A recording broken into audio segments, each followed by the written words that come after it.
Malmoos fights, he fights hard. So Malmoos wins. Mike de Kock, the winning trainer, known by Sheikh Hamdan bin Rashid Al Maktoum. It's the question everybody wants to ask, so we cut to the chase. Mike, where does the future lie for Malmos? Probably at stud, yeah. With the passing of Sheikh Hamdan, I'm fairly confident he will not travel. He's got the pedigree, he's got the looks, he's just, it's one of those sort of rare qualities like a Hawam, for instance, as well. He's also got the pedigree, the looks and the performance to go with it. I think he's also in the same bracket, Luke, what makes Malmos so good? Bluntly, he's a very good horse. The way he moves up in a race gives you goosebumps. Malmoos in front, yet to be asked any questions. But the Classic's a good example. He's taken on a Grade 1 field and I never pulled the trigger until the last furlong. So his attitude, his demeanour, his action that he has on him, and just makes him a pleasure to ride. Wins the South African Classic. He's clearly a super talented horse, but he also gets along very well with you. Yeah, I found him as a young horse and sort of had my eye on him from day one, and he's just gone through the rating so well. Yeah, he's very special. Is a Triple Crown always such a challenge to win? Yeah, I think it always is. So you've got to have a horse that's effective from a mile to a mile and a half. But I think in the world, one takes England just as an example. Very often the Guineas winner is, I'm not saying it's a Derby winner, but he's a favourite for the Derby, he'll be fancied. And I think that's probably a test of class. But I think horses would be tested more if they had to do it at sea level altitude and at different times of the year. I mean, while this is a test, it wouldn't be the ultimate test.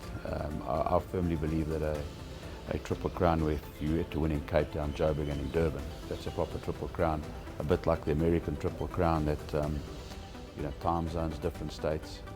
And over 5 weeks, I think the American Triple Crown is. This is over 3 months, basically. Well, you've got a month between each one. While it's always tough to do it, I mean, there are tougher Triple Crowns around.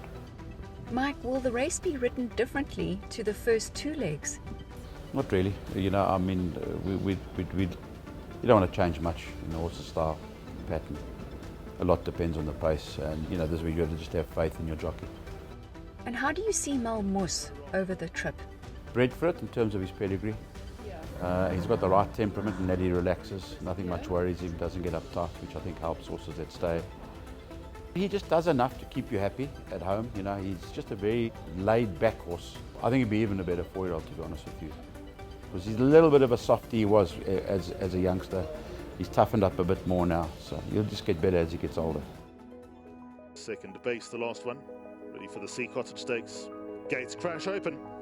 A horse who's also getting better with each and every run is the Johan Janse van Vuren trained Second Base. He's currently second favourite for the World Sports Betting SA Derby.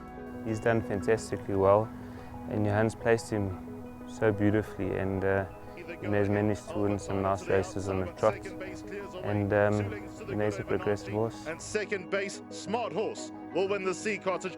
He gives me a nice feel. I definitely think he'll get the Derby trip. He's an easygoing horse in the race and doesn't burn up much energy. He's got a beautiful action under him, and I think he'll have the stamina to go 2-4. He's in such a good space and he's feeling really well. And what about Baymax? I'll be very disappointed if it's out the money. Baymax is his own worst enemy.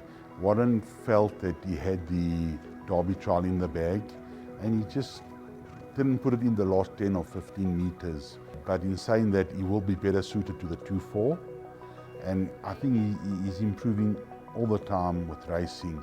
It's going to be very difficult to beat Malmoos in Second Base, but for the punters out there, don't leave him at your quartets.